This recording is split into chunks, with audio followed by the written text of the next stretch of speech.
Assalamualaikum dan salam sejahtera. Okay, saya akan membentangkan tajuk kajian saya berkaitan dengan kualiti air Sungai Paka.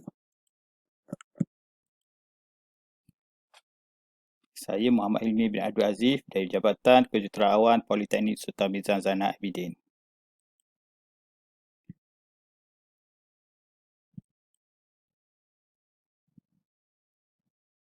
Okey, pengenalan bagi kajian ini. Okey, kajian ini mengkaji kualiti air Sungai Paka, di mana Sungai Paka ini terletak di daerah Dungun.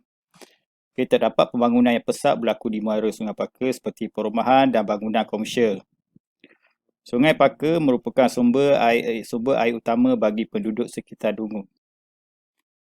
Okey, keperluan air terawat sentiasa meningkat setiap tahun. Okey, pembangunan tanpa kawalan yang berlaku berhampiran dengan sungai akan menyebabkan kemerosakan kualiti air mentah. Okay, berdasarkan laporan Jabatan Alam Sekitar, terdapat dua faktor pencemaran sungai iaitu guna semula tanah dan pembangunan. Terdapat dua standard yang digunakan dalam kajian ini iaitu standard dan indeks kualiti air tanah untuk sungai dan standard dan indeks kualiti air marin Malaysia untuk kawasan muara sungai. Terdapat dua objektif bagi kajian ini. Pertama, mengenal pasti tahap kualiti air mentah di Sungai Paka. Kedua, mengenal pasti aktiviti yang sesuai untuk guna sama Sungai Paka. Okay, skop bagi kajian ini adalah memfokuskan kepada 3 lokasi kajian iaitu muara Sungai Paka, 5 km dari muara Sungai Paka dan 15 km dari muara Sungai Paka iaitu muka sauk bagi loji Bukit Bauk.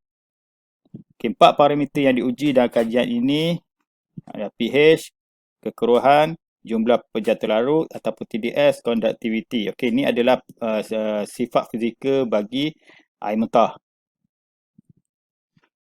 Okey, metodologi kajian. Pertama, proses pemilihan dan penetapan lokasi kajian. Okey, ada 3 lokasi kajian yang dipilih dalam kajian ini. Pertama, di muara Sungai Paka. Okey, lokasi ini dipilih kerana di bahagian muara terdapat pembangunan yang pesat berlaku di daerah Paka. Okey, kedua, di antara muara dan hulu sungai. Dan yang ketiga adalah di lokasi tempat pengambilan sumber air mentah. Okey, kemudian berlaku pengumpulan maklumat dan data. Okey, sampel diambil dan dianalisis di loji Biolia Dungun. Okey, kemudian proses membuat kesimpulan.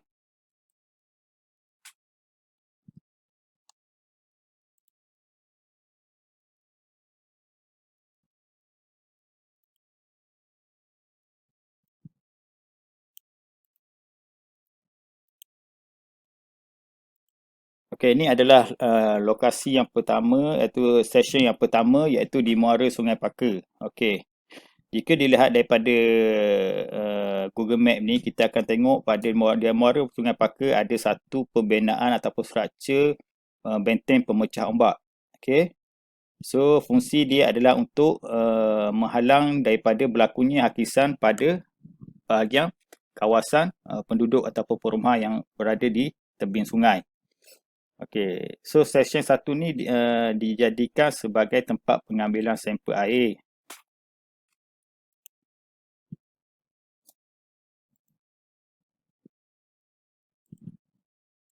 Okey, ni adalah session yang kedua.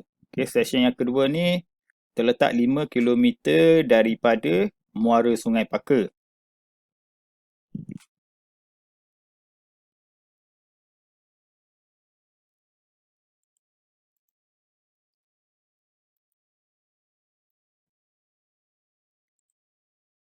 Okey, ini adalah session yang ketiga. Session yang ketiga adalah tempat pengambilan sumber air mentah. Di sini ada muka sauk di mana tempat pengambilan sumber air mentah dan untuk diproses di loji Bukit Bauk.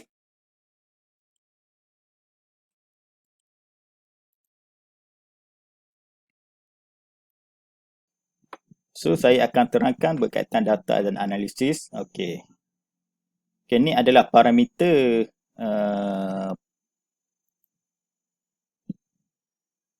Okey, ini adalah parameter yang yang saya akan ukur lah. Okey, ni adalah parameter fizikal bagi air mentah. pH, kekeruhan, pepejar terlarut dan konduktiviti. Okey, pH ni kita nak tahu sama ada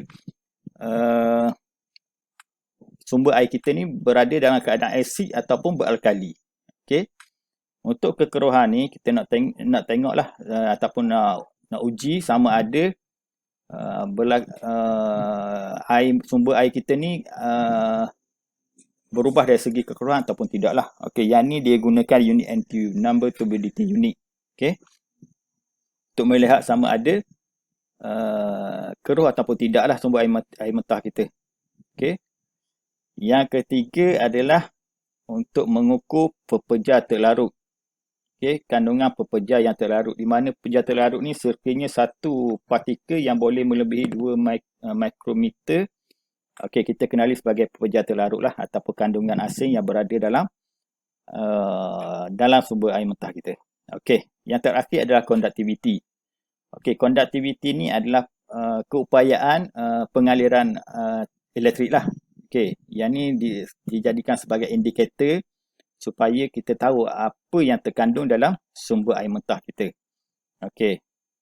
Okey, stesen yang pertama adalah di muara Sungai Paka. Okey, saya mengambil sampel pada dua tarikh lah. Pertama adalah 18/8. Tarikh yang kedua adalah 20/10, 2020. Okey, pada keadaan ni berlaku sedikit hujan lah. Ataupun musim lembap lah pada kedua tarikh ni. Okey. Okey, untuk pH, kesemua stesen ni tak ada masalah. So, dia mencapai nilai standard air mentah lah. Dari nilai standard air mentah bagi KKM lah, Kementerian Kesihatan Malaysia. So, tak ada apa-apa yang ni lah yang mengalami masalah dari segi pH pada sumber air mentah kita. Air mentah di Kuala Sungai Paka. Okey, untuk kekeruhan, okey, kesemuanya mencapai iaitu kurang daripada 1000 NTU. Okey, kalau dari segi warnanya kita nampak sungai tu jernih lah, kalau kita tengok dari segi fizikal kita ni. Okey, so semuanya bawah daripada 1000 NTU. Okey, untuk pepejar terlarut ataupun TDS, pada session pertama dan session kedua, okey, kandungan TDS dia sangat tinggi lah. Okey, ini mungkin kerana kandungan garam yang tinggi. Ini sebab ini adalah nilai standard mentah bagi air minum. So, pada bahagian ni untuk session 1, session 2 ni kita tidak boleh jadikan sebagai sumber air minum lah, sebab kandungan garam dia terlalu tinggi. Okey, ataupun kemasukan air masin dia inilah sampai pada session 1 dan session 2. Okey, untuk session 3 di mana tempat pengambilan air mentah berlaku, so nilai TDS dia sangat bagus lah, di mana dia kurang daripada 1500 mg per liter. Okey, kandungan pepejar yang terlarut dalam sumber air mentah pada S3 ini. Okey, untuk konduktiviti, okey, S1 dan S2 dia punya nilai konduktiviti ataupun microsiemens per sentimeter dia sangat tinggi lah. Okey, ini disebabkan oleh kandungan garam dalam air. Okey, bila ada kandungan garam ataupun benda asing dalam air, dia punya aliran ataupun konduktiviti dia menjadi semakin tinggi lah. Okey, pada session S3 ni, dia punya kandungan garam dia sangat kurang lah, maknanya tak ada kandungan garam lah, hampir tiada. So, di mana nilai standard yang kita perlu capai untuk air mentah dia adalah 1000. So, untuk session ketiga ni, nilai dia sangat rendah. So, sangat sesuai untuk dijadikan. Okey, berdasarkan graf ni, menunjukkan bahawa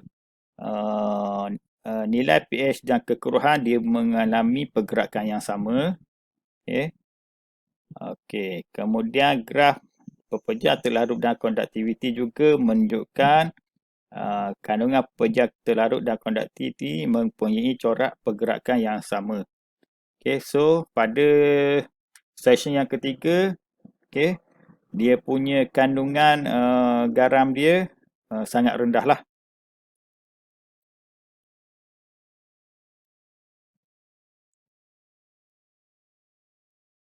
Okey, untuk data dan analisis bagi indeks pepejal larut. Okey, session pertama, session kedua ni adalah dikategorikan sebagai air payau kerana mengandungi garam. Okey. Untuk skor indeks kualiti kita ambil hanya session yang ketiga saja untuk dianalisis. Okey, di mana bacaan indeks dia adalah 97.7 dan 98 lah. Okey, untuk kedua-dua tarikhnya. So, kandungan air di kawasan ini adalah sangat bersih dan berkualiti tinggi. Okey, dalam perbincangan dan kesimpulan, boleh dikatakan bahawa tiada influence yang boleh mencemarkan di lokasi kajian berdasarkan nilai pH. Okey, pembangunan yang berlaku tidak menyebabkan berlaku pencemaran. Okey, pembinaan struktur puncak ombak dapat mengurangkan kemasukan air masin. Okey, kemasukan air laut hanya berlaku di lokasi S1 sehingga S3. Okey, pada lokasi S3, kualiti air sangat baik dan sesuai digunakan untuk semua aktiviti iaitu kegunaan domestik dan juga pertanian dan juga industri. Okey, itu saja perbincangan saya. Sekian, terima kasih.